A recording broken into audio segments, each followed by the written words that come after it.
এবার তৃতীয় বার চলমান, এবারে এটা খারাপ বল, এটা অনেকটাই খারাপ বল।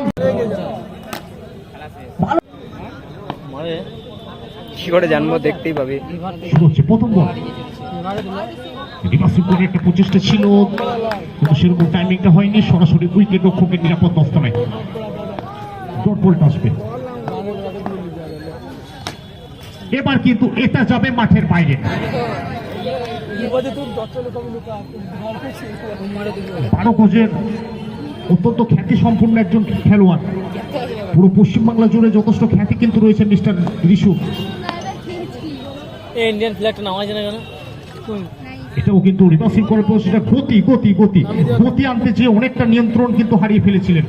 অর্থাৎ গতির সঙ্গে বাজিমাত করার একটা প্রচেষ্টা ছিল, কিন্তু শেষ পর্যন্ত পরাস্ত। একটা ডট 1 রানের সিবিতে ঘটবে স্কোরবোর্ডে।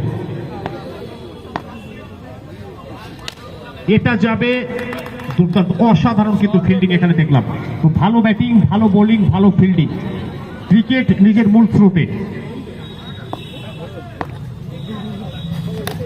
আবারও রিভার্সিং করেছেন, এবার সরাসরি সেটাকে পাঠিয়ে দিলেন কালী অঞ্চল দিয়ে সীমানার পায়। বলটা বল বয়রা রয়েছে, বলটা দ্রুত পাঠাবে। বল বয় যারা রয়েছে দ্রুত পাঠাবে। তো ধন্যবাদ জানাবো সমস্ত বল বয়দের, যারা প্রত্যেকটা মুহূর্তে বলের যোগানটা আমাদেরকে প্রতিনিয়ত কিন্তু দিয়ে চলেছে। এটাও যাবে দুর্দান্ত ব্যাটিং নৈপুণ্যের প্রতিচ্ছবিটা কিন্তু তুলে ধরছে। সুপ্ত আগ্নেয়গিরি যেন সুযোগের অপেক্ষায় ছিলেন, সুযোগ পাওয়ার সঙ্গে সঙ্গে কিন্তু বিস্ফোরণটা কিন্তু ঘটাচ্ছেন মিস্টার রিশু। প্রত্যেকটা মুহূর্তে কাউন্টার অ্যাটাকটা কিন্তু করছেন, অর্থাৎ বিধ্বংসী মেজাজটা কিন্তু এখনো কিন্তু স্পষ্ট মিস্টার রিশুর কাছে। এটাও যাবে মাঠের বাইরে। তো রান সংখ্যা আরো 4টে রানের সিবিতে ঘটবে। বল বয় যারা আছো বলটা আনার ব্যবস্থা করো। বল বয় যারা আছো, প্রথম ম্যাচে যে ইনিংসটা দেখলাম মিস্টার গুয়ার কাছ থেকে,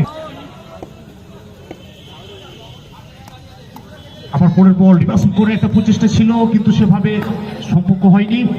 ডট বলটা আসবে।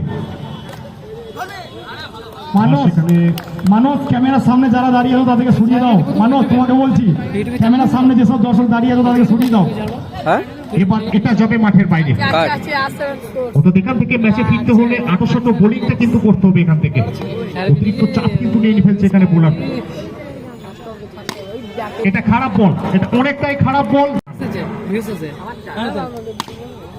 এটাও কিন্তু মাঠের বাইরে। তেল বলছিস? হ্যাঁ বলছি 10টা করে ভিউজ আছে। 29 হয়ে গেল। আর লাইক কটা? আমরা বল বাকি আছে। স্কোরার যিনি রয়েছেন, এটা কত ওভার চলছে একটু লিখবেন। স্কোরার ওভারে কিছু লেখেননি, তোমাকে স্কোরটা ঠিক। যেসব দর্শক এই এবার এটা রিভার্সিং করেছেন, সেখানে গালি অঞ্চল দিয়ে সরাসরি সীমানার বাইরে 4টে আসবে। বল বয় বলটা পাঠাবে দ্রুত। না মঞ্চের সামনে রাস্তায় যেসব দর্শক যারা বাইক সাইকেল রেখেছে অনুরোধ করছি তোমরা সরিয়ে নাও।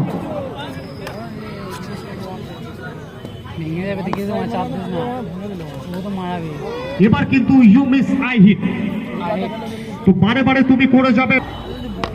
এখন অব্দি ধরে খাতে 37 স্ট্রাইকে সুশান্ত পুরুলিয়া থেকে আগতেই খেলোয়াড়, লালমাটি শহর থেকে উঠে আসা খেলোয়াড় সুশান্ত।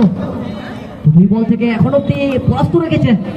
বোলিং 8 বোলিংটা দেখতে পাচ্ছি। 37 রান, তৃতীয় বার চলমান। এবারে দুর্দান্ত ভঙ্গি ভাই, ভালো লাগা ভালোবাসা সমস্ত কিছু রয়েছে খেলোয়াড়ের মধ্যে। 2 বল থমকে থাকার পর তৃতীয় বলের কথা বলছে, ব্যাটে বলে দুর্দান্ত সংযোগ। এবারে আরো একবার সংযোগ ছিল, ওখান থেকে দারুবন্দি করে বল পাঠাবে। শেষ বলটা আসবে, সেভ আসবে। সালমোভার ছেলে রূপম 7 নম্বর জার্সি, অবশ্যই ইন্ডিয়ান ক্রিকেট একটা ইমোশন। এমএসডি ক্যাপ্টেন কুল ইতিমধ্যে কিন্তু ক্রিকেট জগৎ থেকে অবসর নিয়েছে। সমস্ত ক্রিকেটবাসীর মণিকোঠায় এই খেলোয়াড় থাকবেন। তো বলতে বলতে আরো একবার ভাগ্যের সহিত 42 থেকে 43 আরো একবার হোয়াইট বল। তো ভাই ক্রিকেট জগতে ক্ষতি সাধক, সেখান থেকে 47। অফ স্টাম্প জোনে বল, ভালো শট, নান্দনিক শট। এই শটটাই কোথাও না কোথাও যথেষ্ট ছিল জয়ের জন্য, সেটাই করলো দ্য ফিনচার বয় রূপম। আমাদের এখন ওম ভাই